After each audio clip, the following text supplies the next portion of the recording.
Welcome back, darlings. In this video, I'm going to give you my full review and insights into the brilliant In2Detailing polishers. I've been using them for about 9 months this year, pretty intensively, so now I've learned a lot about them. I'll be able to tell you what I found out.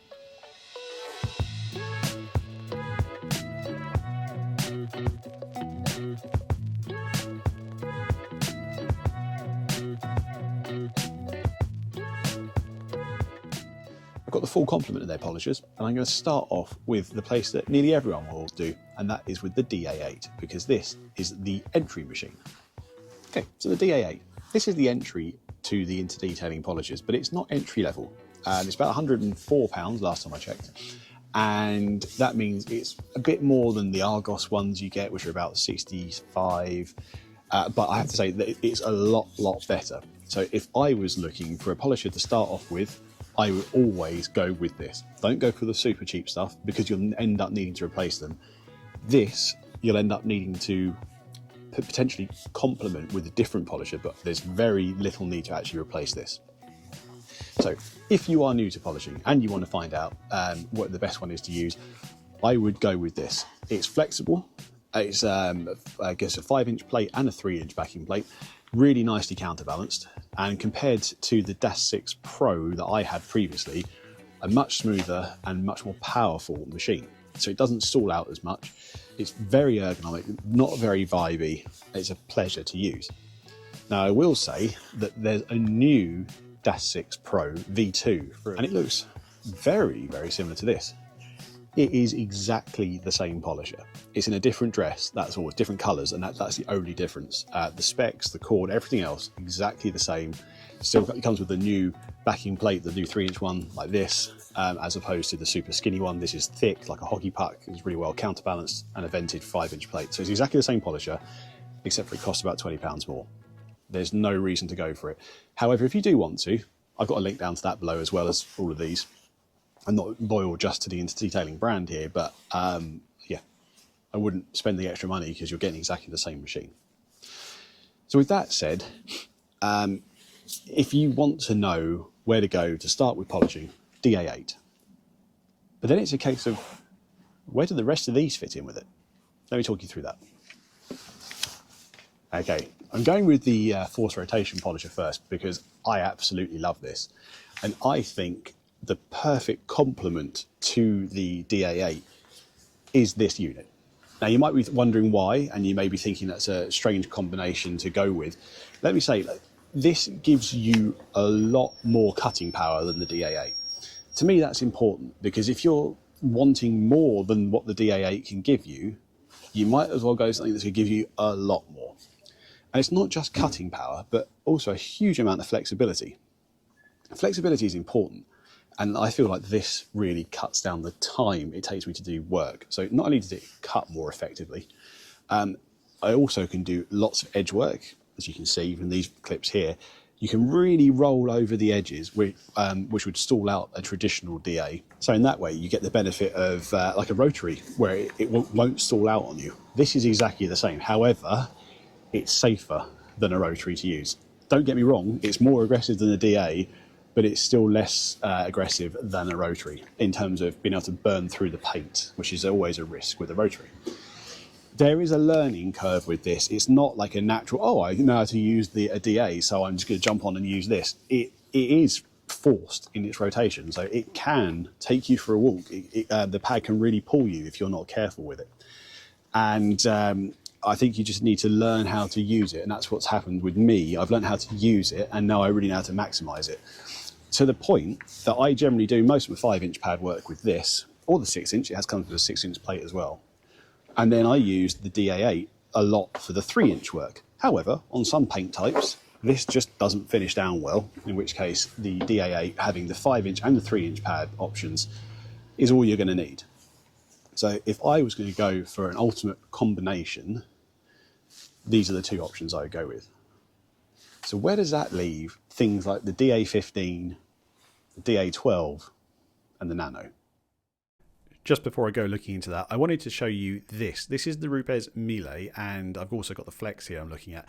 I had a go at these at Waxstock, and I really wanted to see the difference between these machines compared to the In2Detailing one, bearing in mind they are the other force rotation options on the market. I found the Rupairs felt just like the In2Detailing one to me, so I reckon this is the one that the Chinese manufacturers of the In2Detailing one have cloned, shall we say. They both spin clockwise, they pull away from you. This is where the Flex is really different. The Flex spins anti-clockwise, so actually it pushes into my left palm rather than pulls away from it. And that felt really nice and more controllable in a way. So I liked that. That was a really good thing about the Flex. The downside of the Flex, I found it's got this really thick, almost oval handle. And I've got reasonably big hands, and I found it quite difficult to kind of get a comfortable grip on the handle. I think it's probably something you get used to, but it's worth knowing. Overall, I found the Flex was smoother, but the In2Detailing one is very close. I'm going to start with the DA15. This is a very good unit. However, with the force rotation, and I've been lucky obviously because I've got them all, I found I didn't really use this all that much.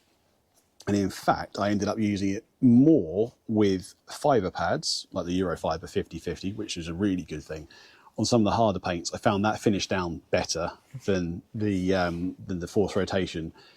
It was pretty hazy with the fibre pad on the force rotation, so I generally just use foam on that, I think. That has been my experience. But you can get away with a more delicate pad on the force rotation and get the really good results. Whereas in this, it's kind of more traditional in that sense. It will stall out, but it does give you a nice smooth finish. I found that actually this is a bit more vibey than the force rotation, which I wasn't expecting. It wasn't initially, but once that one bedded in, between the two of them, I found this one a little bit more vibey. It's very capable, it's easy to use. However, I don't find, I mean, yes, it does cut quicker than the DA8, but I don't find it gives you an awful lot more than the DA8. And if you were looking to get an upgrade and get more from the DA8, if you think, I want more cutting power, I want to be able to do this more quickly, or have a bit more flexibility, to me the force rotation is the one to use, not this. So I wouldn't personally go for this one as an accompaniment to the DA8. So I'm assuming in this case, most people have bought an entry-level polisher, or an entry polisher, and they want to get a bit more. These are good polishers, don't get me wrong. If you've just got a Nano, or if you've just got like a super cheap Argos one, yeah, you could go for this, and it would be a good complement to those products. But in and of itself, it isn't the one I would go for, personally. Now the DA12 is the dedicated 3-inch machine. Now in my initial review and comparison, you can see I looked at the size of the shroud on this versus the DA8, and there's not much difference in them. And my initial thoughts were, I don't really see why you would use this over the DA8 with the 3-inch pad. That's not changed. I find this stalls more easily, bogs down more easily, and than the DA8 with a 3-inch pad. And it doesn't really give me a finish that's any different, but it's harder to achieve the finish than it is with the DA8. There's a couple of reasons that I also don't think this helps itself. They've both got this kind of like platypus grip on the top where you rest your hand. Looks very good ergonomically. However, it also juts in the way. So if you're trying to get in nice and close around some of the more detailed tight areas, you can't, because it kind of gets in the way. You don't get that added flexibility. You're going in sideways, but this still gets in the way around wing mirrors is where I often find this, or on grills and stuff. So it's not as easy to use as something like the Rupair's 3-inch polisher, which I think is the LRH 75. That's properly expensive though. So there's a good option instead of this, and I think that's the ShineMate option here. So links down to that below as well. If you want a dedicated 3-inch machine, I personally wouldn't bother. I think the DA8 with the 3-inch pad is as capable as this. Because if you're getting to a point where this doesn't fit, the DA8 doesn't have much more of an issue than this, you're getting down to the point that you need a nano polisher. I would say this is brilliant when I'm doing wet sanding on headlights, which you can see here. I found this a great tool for that, and that's kind of when I've ended up using this the most. It's nice, it's controlled, and it means with the Rupair's X-Cut sanding discs, I get a really nice experience of doing that, of doing all the wet sanding options, and good on the paintwork as well. So from that perspective, the fact that it can stall out a bit easily is a benefit, because it doesn't do horrendous things when you're sanding and like going through the clear if you're not particularly experienced with it. So if you're going to do a lot of that, good little addition. But I've got a different idea about some things, okay? I'm going to look onto the Nano and then we can get to this idea I've got as the ultimate sort of partnership and pairing. Okay, the Nano. I don't really get on with this. It stalls very, very, very easily. Even with the 1-inch pads, there's different, you can adjust the throw on this. It does work. It does work. It's just, it's not as good as I'd hoped it was going to be. You know, it is effective. It is a cheap entry level way into the nano polisher market. I had the original SPTA one as well, and that is kind of like the rip-off of the Rupair's hybrid. The Carbon Collective one is that model in a different dress. Again, they're still selling theirs, although SPTA got a cease and desist from Rupair's from plagiarising effectively. Both of those, like the SPTA one and this, both stall out a fair bit, and therefore it makes it's more difficult to use and finicky. It is effective, it does work, it's just more difficult to get the results out of it, and that to me is a bit of a struggle. I would say that there's a new SPTA version, links to that below as well, looks like this, that is purportedly a lot more powerful than these outgoing models, and therefore that could be a good punt. But if I'm looking at like the ultimate combination, and I'm thinking about how much all of these cost, I would go for the force rotation, and then I would get the Flex PXE80, which on the face of it is very expensive because it's between 350 and 450 pounds, depending on what bundle and kit you go with. And it sounds like a lot of money, but it is a very capable 3-inch polisher. It's a very capable 1-inch nano polisher. It can do 2-inch as well. It can be rotary. It can be DA, like this.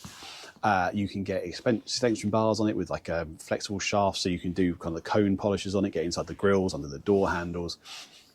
I get it, that is a lot of outlay in one go. I really do understand that. But if you were looking at it from the point that you've got a DA8, and you thought, well, what can I do to get more out of this? I'm already saying this is a good 3-inch polisher.